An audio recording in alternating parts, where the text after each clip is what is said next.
9:30 हो गई अब वहीं तक कोनो पूछो नहीं सब फूफा कहाँ हम निकल वहीं 8:30 बजे से 1 घंटा हो गई लैट्रिन कहनी है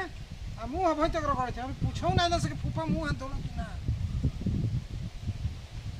अच्छा तो होइए गई बुढ़िया का पता नहीं खे आयल बात नहीं हो भतीजा के भेजी कि जो देख कहाँ तुम फूफा अच्छा तो आज होइए गई आज हम खिसियाई गए जब ना यहाँ से मनावे तो ना जाए चलिए बैठिए आराम से हम माने फूफा के तनिको मान नहीं खन से करे ए भैया का हो अरे मर्द तहिने फूफा नु आई रहतुन हो अब वो वो आई रहो हां ई मर्द बूढ़ावा लोको न खवा यार आजा दे मर्द ना आई हो त मत आओ औ खिसिया गल में कहि त समझिया ललटेन के बाती सन फकफकाए लगल तो हम का कही हो जाओ कर चल के मर्दे अपने आई हैं जब वाओ चूहा कूदी नो तो अपने आई हैं त फिर चक्कर में पड़ जाइए उ मनबे न करी हतुन एक कप चाय पियाए रे एक कप चाय ना पियाए और मर्द त नाम हो खिसिया गइल थुन तो बुलाओ है न देख के ना हो फूफा ए फूफा फूफा फूफा हो अरे अपन बलकनिया के चलते अपन ना तो करी फिर दुआरी पर थूके नहीं थी हैं देखा लाभी खागे लगल नु ए फूफा कहां गई हो फूफा माने तारी के पता बा कहाँ है हम काहे फूफा 8 बजे से निकलल है आई देख का हो गई 8 बजे से निकल रहा 9:30 हो गई तुम्हारा देखो जा तहरा तब नु कि तू कहां ना ना हम चलो चलो हो जा बैठ ना ना हम खिसिया गेल हां माना भैया ना तहनी के पता बा कि फूफा आइल हवन तब बताइबे तब न फूफा के काहे माने हम खिसिया जानब जा तब नु अब फूफा के सियालन त फूफा माने तहनी के खोजे के न चाहे कि फूफा कहाँ गइल तब तार धोती खुलल हवा माने के फूफा के सियालन त फूफा के धोती खुलल है जो हम ना हो जा ना चला ना ना हटा सा सुनो ना फूफा काहे के खिसिया हम एकदम खिसिया गेली मन आ से त काहे के खिसिया हो माने तहनी के खोजे के न चला चाहे हो कि फूफा कहाँ गइल अब मुंह चल धोला चल पहले बैठ ना हाँ? बैठ मुंह धोला खाए पिए गए थे भइल बाबू तहनी अरे पूछो तो काहे के खिसिया हो चला हो जा बैठ ना ना हम एकदम मन से खिसिया गेल है अच्छा सुनो सुनो हम चाय बनवैले है चाय ना ना पियो अब बुढ़ियो से खिसिया है बुढ़िया के चलते हम आइला ना तो जइबे ना करती चल तो ठीक बा खिसियाइल काहे के हई त बताबो ना ना हम एकदम मन से खिसिया गेल एकदम हम सुनम ना अच्छा ठीक बा चलो चल तोरा बैठ बनू हम बैठम लेकिन जा सपन कहां जाई जा तहनी कुछ मतलब नहीं के फूफा से अरे चाय बनाए खातिर बोला ना ना, ना, भैया ना। हाँ हम चाय पियम हाँ नाश्ता के टाइम भइल बा चाय पियम ऐसे ही हमार डायबिटीज बा ये थी शुगर बा हम चाय ना पियम आहो सादा चाय पी अरे दू चार गो लड्डू ले हम मोती चूरवा फूफा खाती तुम्हारे लड्डू का नाम लड्डू भोला खाम भाई कहानी हमरा शुगर भइल बा शुगर भइल त खिसियाइल काहे के हो तो चार गो पराठा बना दी हसन ना, रे ना, हट हम एकदम मन से खिसिया एकदम गेली पराठा एकदम मिल ना चला मानब। चला अरे मारे तो बताइबो तब न काहे खाती खिसियाइल बड़ो कोई पूछे था कि फूफा कहाँ गइलन खोजला सो एकदम वो ना नहीं जाना तो सही ढूंढ के लेनी जा ढूंढ के ले जा अभी खाए के टाइम कखनिया से बीत गई 8 बजे हमरा नाश्ता चाहिए अरे महाराज तो तू खारावा रहब तब नु तो मैंने खोजे के नहीं चाहिए कि फूफा कहाँ हवन हम तो भैया से कबे कहत रहम ना ना हम एकदम खिसिया गेली सुना अब हम ना खिसिया मानब मत माने मानबे ना करम अच्छा तो पुआ बनवा दी पुआ हां हाँ हाँ एकदम गरम गरम मैदा में के पुआ तब पुआ का निमक में के बनैबे जाने ला कि हम मीठा ना खाई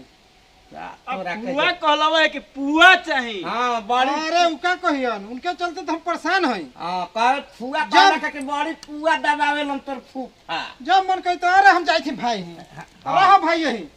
अब बुढ़िया के हम लइयो ना ई जाए बतावा न तू काहे के खिसियाइल हो हाँ, ना ना हम एकदम मन से तो खिसिया कहब तब न कि हम काहे के खिसियाई अब हम बानी काहे खिसिया तो हनी के न खोजे के चाहे कि फूफा काहे खिसिया माने अगर अब जानी हई। काहे ना आइलन माने केहू जानता अच्छा ई बतावो कि तू खिसियाइल काहे के हो हम एकदम मन से खिसिया हम अब ना मानम त माने तू काहे खिसियाई हो अब हम काहे खिसिया तो हनी के न पता करे के चाहे खोजे के चाहे कहाँ फूफा के मनैबे से तब नहीं हम सुनो हम तो बुढ़िया के चलते जाइला सोन पापड़ी दुगो ले ले या रे हट फल मीठा के फेमस मुइबे से करे मुंह पे काहे तो जाई थे हम दलमोट बिस्कुट ले आवे हां जो दलमट बिस्कुट लिया अब बैठा ना भैया आप फूफा पहले पूछ लो कि काहे खिसियाई हाँ लगे। पहले खिसियाई ना ना हम मन से खिसियाइल एकदम भाग हम रे मनबे ना करब हम अच्छा देख लो लोग बुढ़ियो के हम कह दै छै बुढ़िया जाए तो ओकर अग्नि परीक्षा होई सुना अग्नि हमारी बात सुना परीक्षा। हाँ। ए बाबू अब फुआ के तू ई बुढ़ारी में अग्नि परीक्षा लेबो। हाँ हाँ हाँ ए सुन ना बाबू अब हम जाए थे आ होने से 5 किलो गोईठा ले जाए हम गोईठा भैया का रखो तू सुना सुना हमारी बतिया हाँ, बोलो। सुना जब बूढ़ा जाला आदमी आ फूफा बन जाला ससुरारी में हाँ तो ऐसे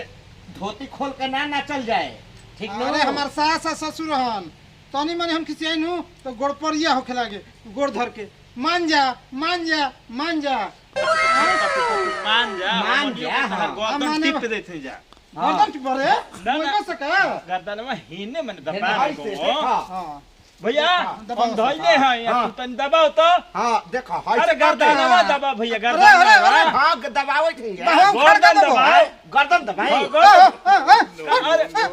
जन का बस रे अपने ने कहला कि कहला कि हम माने गर्दन दबाओ आवत रही हम हम पीठ उठ दबाओ सास ससुर जिंदा रहे तो हमार हई होत रहे होत रहे तो हमनी के गर्दन टिपे लगनी जते में कौन सा गलती कर दे। एक खसी बनवाओ ना भैया बाबू हां खसी बनवाओ आ ओकर दूगो उहे दे दे फूफा के उहे दूगो जो गुजरे ना ना ले एक पीछा बाबू कर गोड़ा बा अच्छा दोनों एथी ले पीस हाँ, हाँ, हाँ तो हाँ। दिया तो ठीक बा ओकरा साथे रोटी खइबा कि चावल खइबा फूफा ना ना चावल ना हमारा एक शुगर बा शुगर बा हाँ आउ चावल कम कुछ खाइला चाहे खसिया के साथे ना कुछ ना पूछो ना नु हाँ कहबा त और कुछ व्यवस्था हो जाई ना ना हम एकदम खिसियाइल है भाई तो भैया उहे दुगो व्यवस्था कर दिए नु हाँ खसिया के दूगो हां खसिया दू कुछ रे अरे महाराज तार दूगो गोला बा अच्छा हाँ चलो तो ठीक बात दू गोड़ हाँ हाँ। अम्मान के जरूर है ना ना अभी उनके बात हे एकदम काकी सो- खिसियाई पहले खीबो से बढ़िया से मो अपने मेहरारू से गोड़ हाथ दबोइबो समार आ तब हम ए। मानम जो तू अपन ओली के कहनु कि तनी रेड़ी के तेल गरम कर ठीक नो आ तनी फूफा के एथी